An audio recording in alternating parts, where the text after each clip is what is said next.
Hello everyone, welcome back to Mitchell's in Alaska channel. Today we're working on another lean-to. Need to go out and gather up a couple of logs. These are 21 footers for the headers on another shed. So that's what we're working on today. All right, so you can see where we're putting this one. And I forgot to video any of this earlier, but we planted 6 more posts here. This here's gonna be an 8 foot wide, 20 foot long.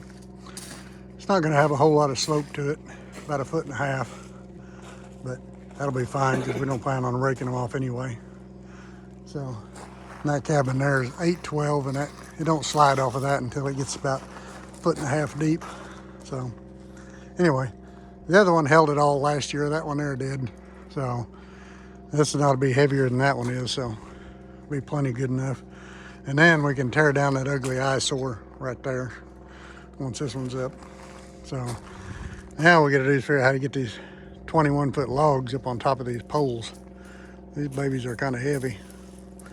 So that's a project we're working on today, and it's raining, and it has been all day long. Hadn't let up yet. So it's not raining hard, but just a good sprinkle all day non-stop. So anyway, this one here is just going to kind of butt right up against the side of the Connex, and then have a foot or so of hangover here on the side, and that'll work just peachy. Okay.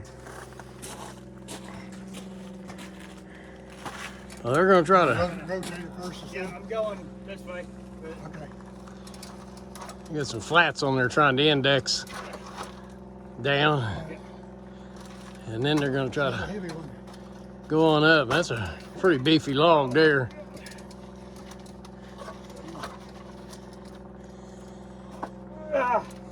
Tyler made it. Tony's a grunting.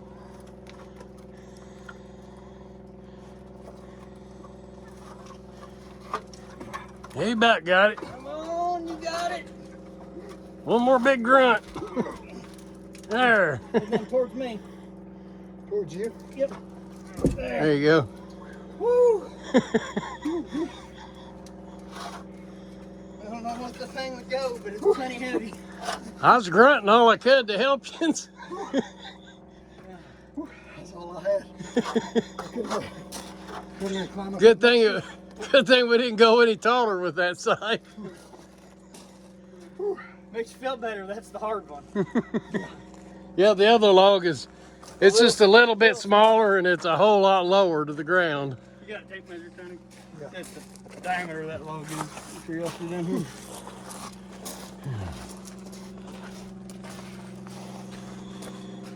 It's only a 10-inch log. It's 21 feet long. You think you got the notches just perfect again? Isn't it shuffled around on the pole, centered up? Looks good. Yep. Nice.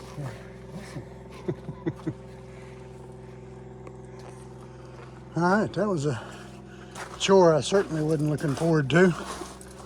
And that's a big log. That's a 20-foot container. So you can see we got log off both ends of it. Well, that's pushing 22 feet long. Yeah, 10-inch on the big end. yeah, that thing's a beast. So yeah, this snow on this side won't be near as bad. These poles here are only 6.5 foot or something. Those over here almost 8 feet high on that side. So anyway, I wish I would have videoed while we was digging some of the holes out of the last 2 sheds we built, this being the third. The holes on this one was by far the hardest to dig, because part of this here right here used to be I don't think it was really a driveway, but we'd already put Typar and gravel and pit run on it, so and packed that in. So And a lot of this still had stumps in it that got covered over. yeah. Whenever they done the road here and they dug out this whole side here, there was a bunch of cottonwood trees in here, and once they took them all out and with a grinder, so the stumps are still there. So we had roots on all 3 of these posts on that side that we had to deal with. So anyway, we're making progress. Good. All right, we got the other log lifted up there. Tyler's putting the screws in. Got a nice flat spot on top of them for them to set like he did on the last one. Putting 2 of those big long 10-inch screws in the top of each one. Every time we do one, we learn a little bit of something, but Tyler come up with the thought of putting them notches in there, and thought we should have done before, but we never thought about it. We got one purling just laying up there. Obviously, it's a lot longer than it needs to be, but you can kind of see what kind of slope it's going to have. It'll have plenty. So we'll leave it with, you know, a foot or so of overhang on that outside edge, and it'll be just fine. So now we've got that all done. Now we got to go back to the woods and get us some more rafters.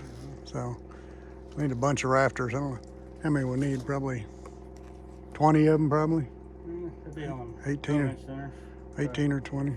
15. If we do 2 foot, that's be 11 of them. Yeah. So all right. 15 would be plenty. So a dozen to 15 rafters, what we'll gather up and get them babies stowed on there, and we'll be ready for some purlings. All right. Couldn't really find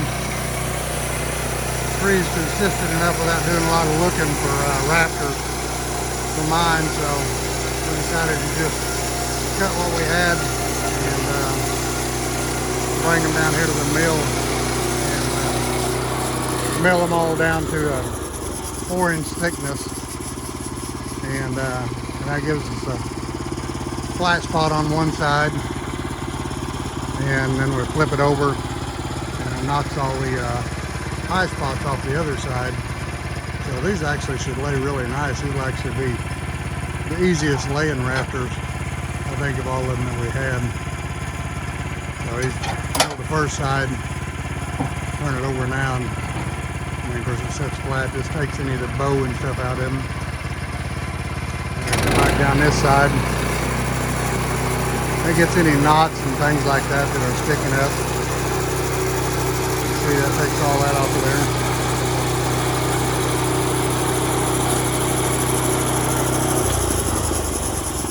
First time we've had the mill fired up this year, so we're not doing anything precision here, so we didn't really get too carried away about trying to level it back up after we moved it or anything. But you can kind of see here by looking at these here how we, what a wide variety of trees that we actually use, and you can see by looking at some of them, like this top one here, you know how crooked it is. Those are really difficult to try to use.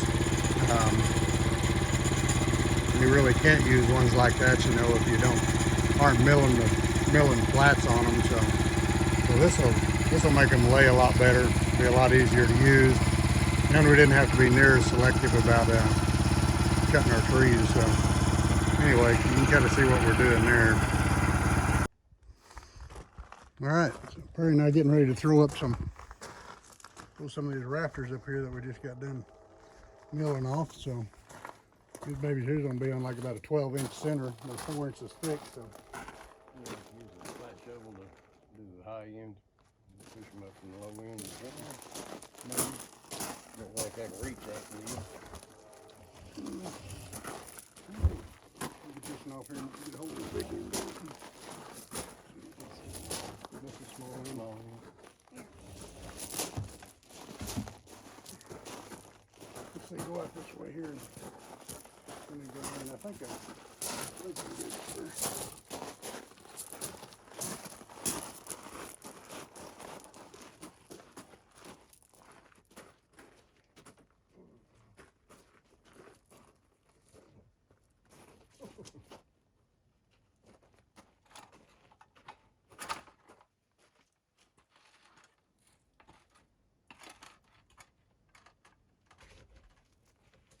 We got some knobs on that we need to take off. So we got some knobs on that we need to take off. Yeah.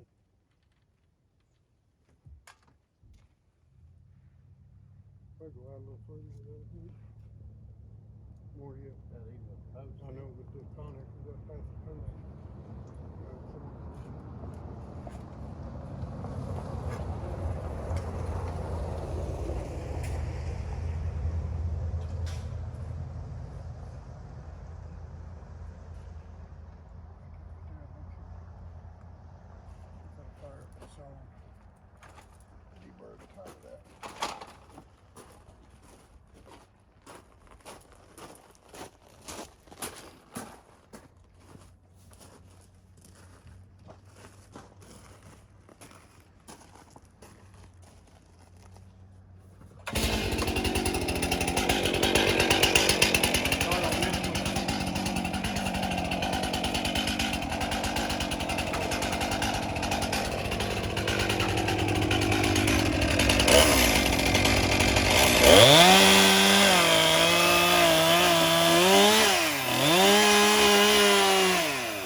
Just another shed. Another wood shed? Yeah. Okay. So. I was like, he's building something now. I gotta find out what it is. Have a good day, guys. You too.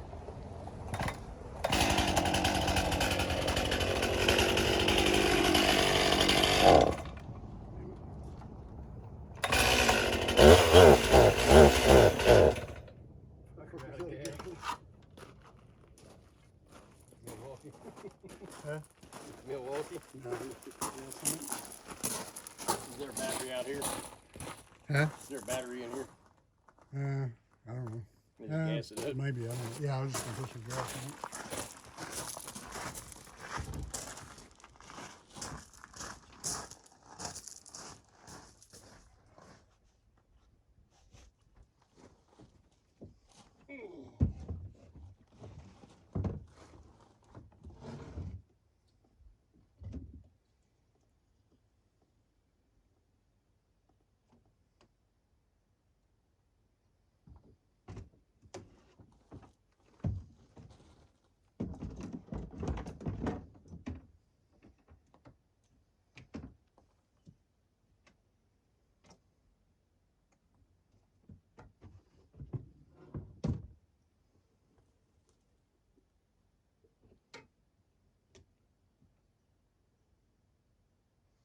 Wouldn't think I'd need to vent for just a little bit.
Alright. We had to stop and gas up the saw. And now we're ready to put up some more rafters. So.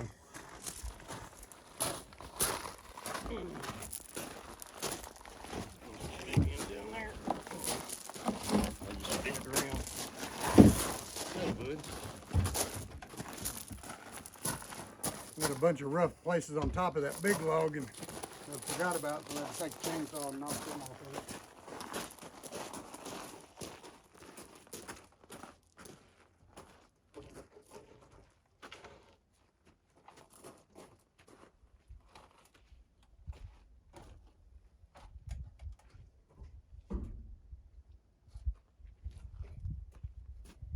Probably them puckered out ribs to be pretty close. I think maybe. Probably.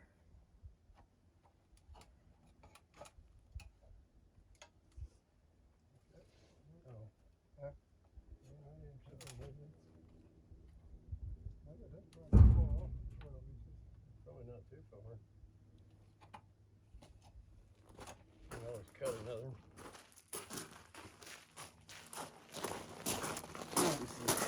Anyway, it's going to be more of the same here, so we'll pause for a minute. Okay, and then we get the rafters on. So these are on about 12-inch centers, so you can kind of see the where we I can open it up here a little bit, where we milled these here to get a little more consistency out of them. So you can see the size of those logs that we put on there. I think that was 10 inches on that end on these logs here, so pretty hefty. And then 12-inch centers on them rafters, so it's 8 foot between the centers or the poles here. So I believe that'll handle a snow load. Climb up here and look down the top of it. You can see how it looks pretty consistent down the top of it, a lot more so than if we hadn't milled those. So that's actually a good idea. Perry had to do that. It really didn't take us long this morning to set them up there and do that. So, you know, milled one side flat, flipped them over, run it down the other side. You can see like this in here, where it had little knots and stuff like that that stuck up that would have been in between the bunks on the mill. And I went and knocked them off. So that'll be good and smooth to put the purlings on.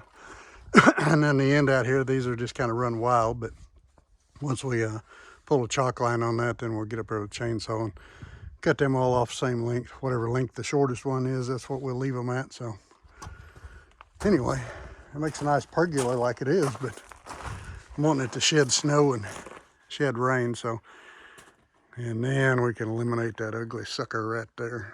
So that's the plan. All right, so now we're going to trim that wild end off of those boards out there. So for that, I'm going to use a little walking chainsaw. This one here we use a lot for building because it's easy to handle. It's a lot lighter than the big size.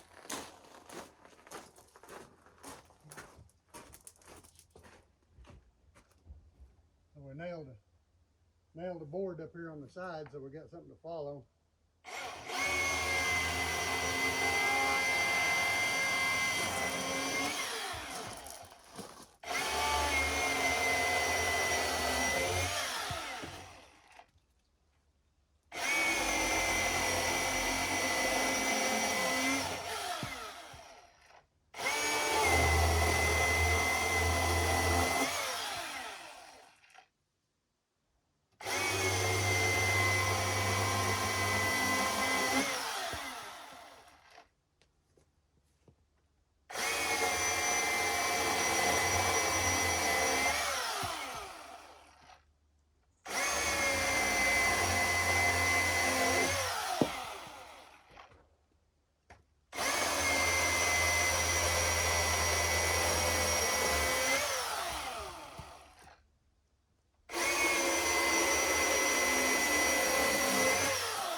gotta move our board down.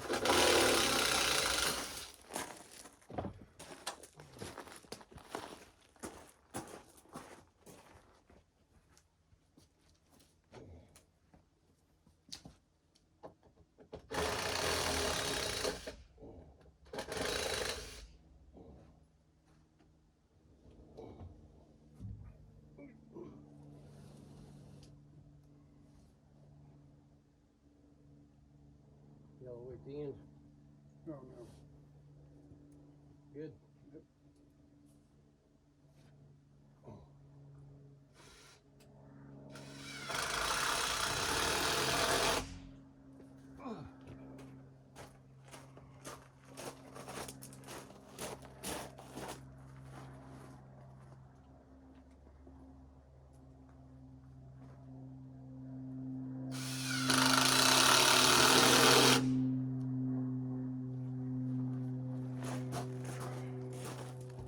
Yeah, these little electric saws, these things have really come a long ways.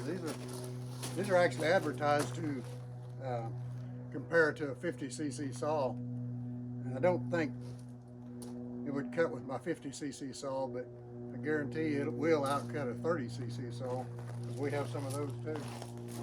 But for stuff like this, it's pretty awesome because it don't torque whenever you pull the trigger like a gas saw does. So. It starts real nice too. Yeah, we actually got this for the sawmill, because on the sawmill you constantly have to saw off knots and saw off the cut end where the tree was cut down with a chainsaw to square that up, stuff like that. During summertime, chainsaws don't start good when they're sitting out in the sun at 80 degrees. I don't care what brand they are. We use steel, but Husqvarna's won't start either when it's hot outside. They all have starting issues when it's hot. I don't know why, but they do. So you spend more time cranking on it than you do using it. This thing here, one battery, we can do all the little cutting we need to do in a day's time.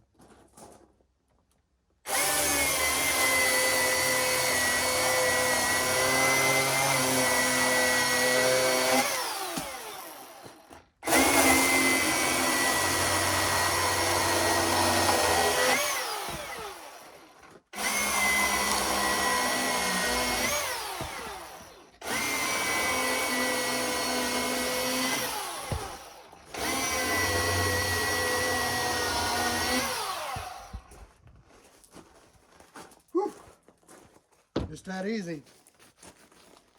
That little saw there definitely makes it nice for that.